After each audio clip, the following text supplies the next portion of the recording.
Hello guys, welcome to another video. This is going to be something just a little bit different. This is of my favorite coasters at each park slash resort or like whatever that I've been to. When I say chain, I mean like something like Ocean City, Maryland's coaster lineup. Like there's one park that has only one coaster. I know it's not like Disney or anything, but like I just feel like the best coaster there is pretty obvious, so I'm just going to put like Ocean City was the one, like all the parks in one. And then for stuff like Universal or Disney World, I'm going to combine, for instance, Walt Disney World, all four parks together for like in one. Then Universal parks will count as two. But without further ado, let's get started here. So basically what I'm going to do is just run down like what park it is and what's my favorite coaster at the park and explain why. So without further ado, let's get started.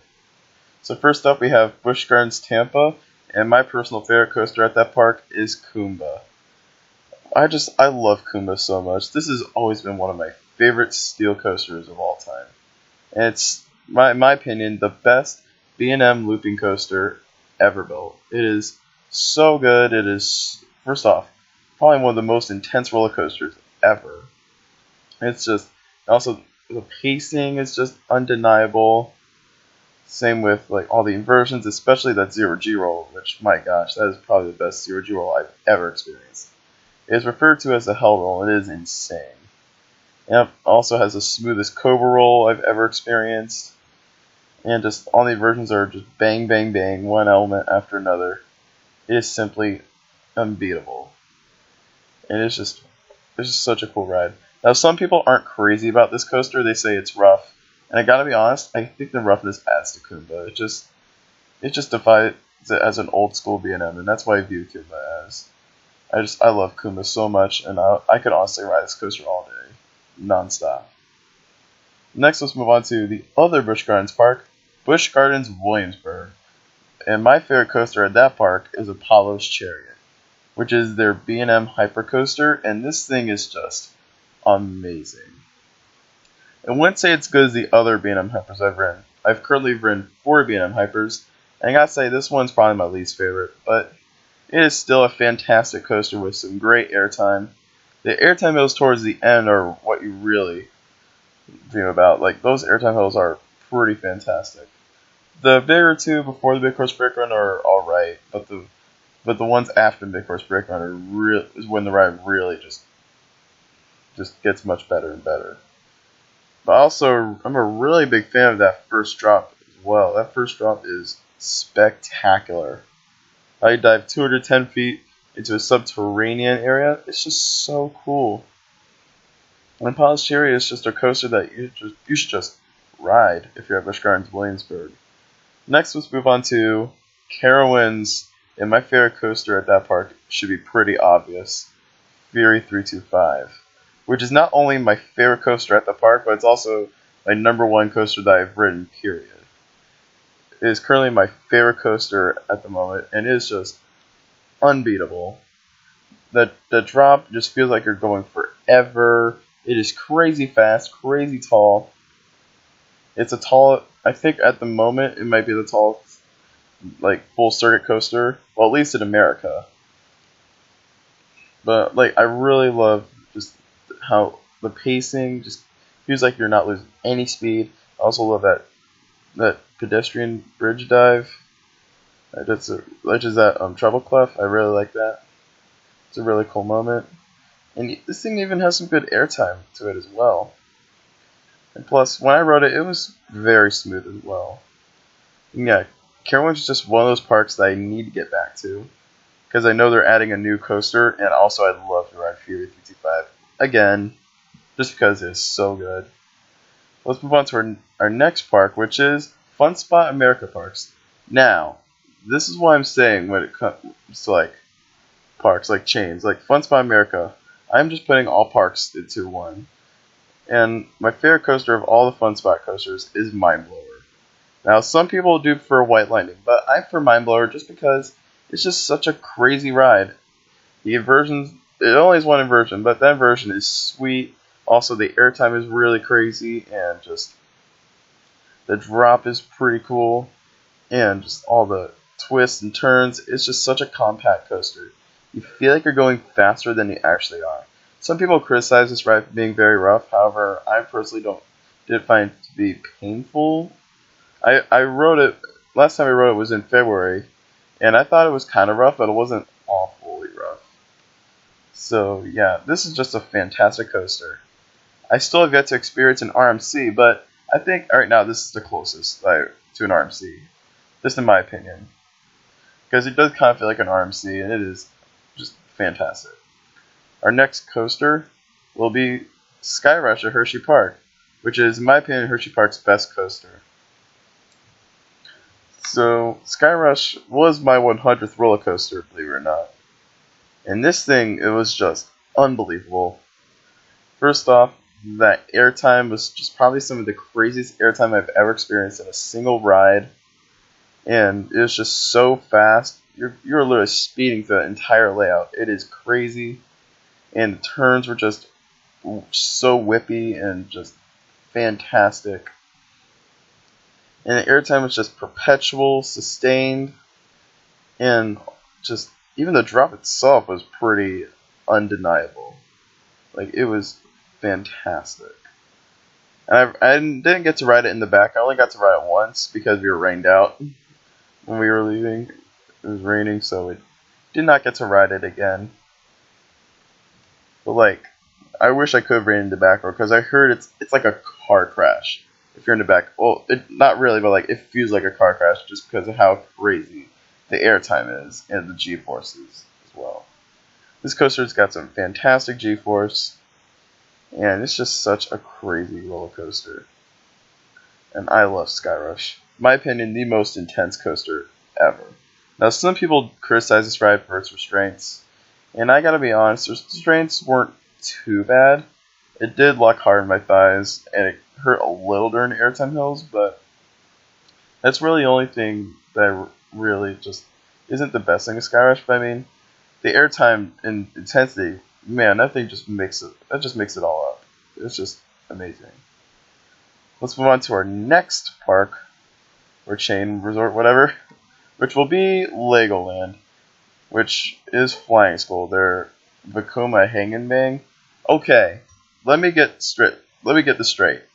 I have not been to Legoland since 2012, and I rode all 4 of the coasters. But I was GP in 2012. I was more GP. I was into roller coasters, but I wasn't like as enthusiastic as I am now. Well, maybe if my family's watching this, they probably think I'm lying or something like that. But like, I wasn't as enthusiastic. Like, I wasn't really into smoothness as much or intensity as much. I was just focusing on just myself, I guess. So yeah, I last rode this when I was 10, and I don't know if I'll ever go back to Legoland, Florida or not. It's not really a priority park for me. But like, this coaster is just a standard Vekoma suspended coaster. Not a SLC, no. This is way better than an SLC, but like, it's just not the best coaster. Okay, let's move on to Maurice Piers. As their best coaster at the park is Great White, which is a CCI wooden coaster. And this thing literally goes out onto the beach, which is beautiful to think about. It is such a beautiful ride. And the coaster itself was just a lot of fun. I really enjoyed its airtime. It was smooth. I loved the ride's curves. And just the whole ride was just amazing. I like how it goes underneath the boardwalk right before the lift hill. And that's something to remember. Yeah, this is just a lot of fun. I really wish I could have ridden it more than once. We were just running very low on time that night. But yeah, I definitely recommend Great White to go to Maurice Piers. Next up, let's go over to Ocean City, Maryland. Ocean City's best roller coaster is their Boomerang, the Tidal Wave. Which, yeah, it's just a standard Boomerang, but I mean, it's more major than all the coasters in Ocean City. Like, I would definitely take this over, like, Looping Star, which is their sucky pin fart coaster. And, I mean, the Schwarzkopf Wildcat is pretty cool at Jolly Roger Amusement Park. I mean, I kind of like the Boomerang just a little bit more. And I gotta be honest, I know this is the Ocean City's best roller coaster, in my opinion at least. But I gotta be honest, this is probably my least favorite Mako and Boomerang. It's just a lot rougher than the others I've ridden. And it kind of beats you up a little bit.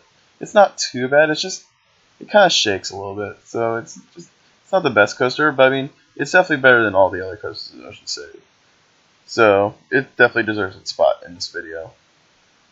Next up, let's move on to SeaWorld Orlando for Mako, which is definitely the best coaster at SeaWorld.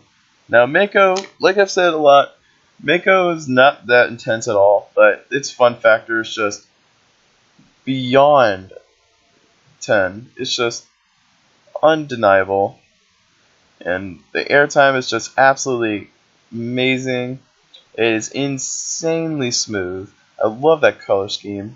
I love how it's over water, and just the theming is pretty amazing as well.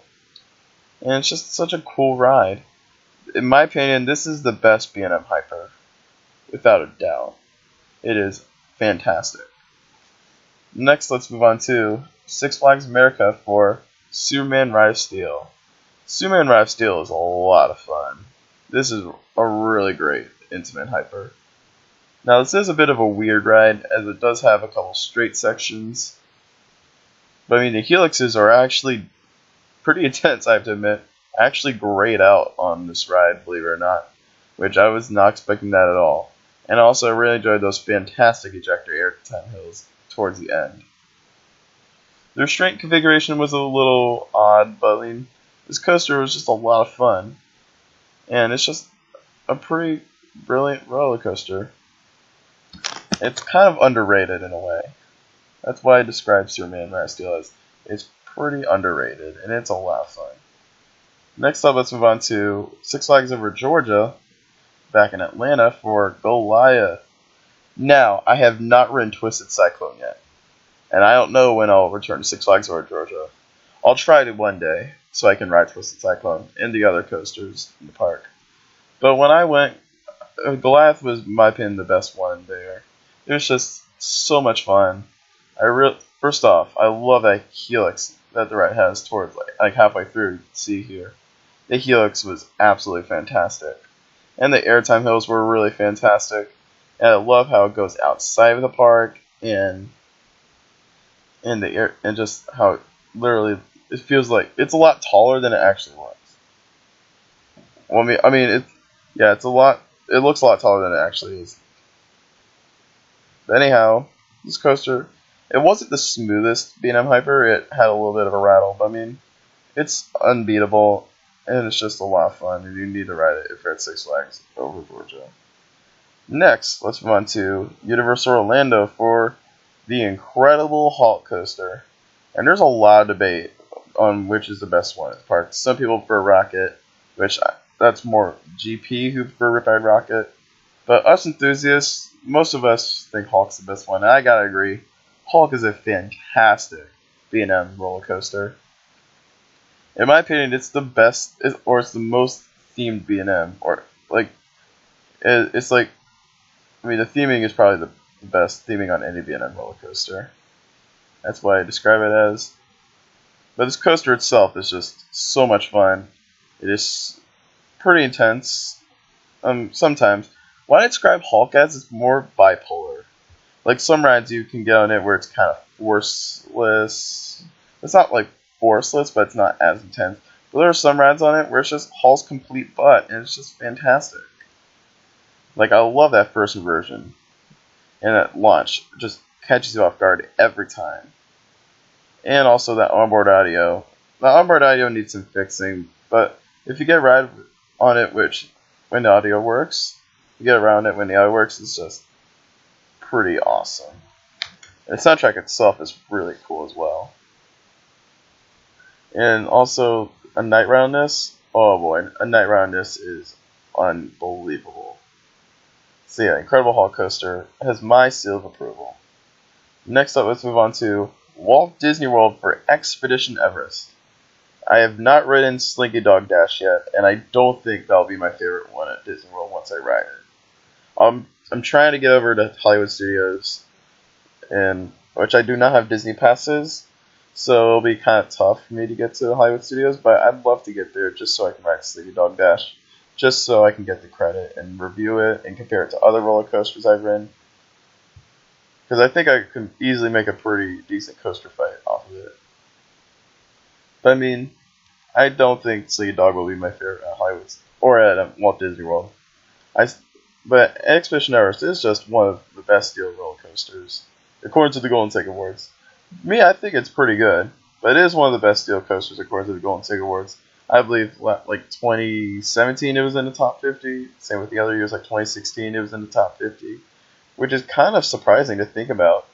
It just shows how many people like this coaster, and it's just a lot of fun.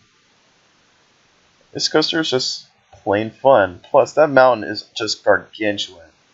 So is a Yeti inside there, which I wish they were moving like it used to. But I mean, the coaster itself is a lot of fun. I love that backward section. And that drop out of the mountain is spectacular.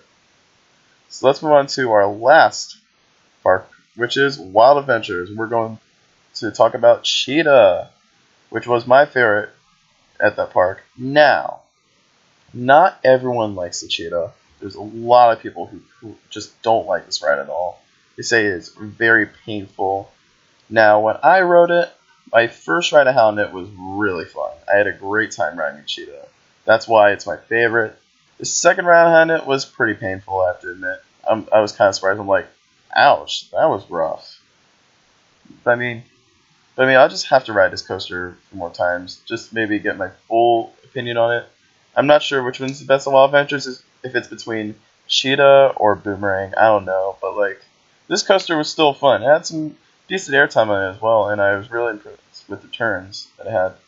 It definitely kind of lost speed just a little bit. It kind of lost speed, but I mean, it is still a good coaster, and I'd recommend it if you don't mind a headache. Okay, guys, that'll do it for this video. I hope you guys enjoyed it. Don't forget to like, comment, subscribe for more videos in the future. Also, don't forget to check out social media link, which will be in the description below. I'll see you guys next time. Have a theme-tacular day.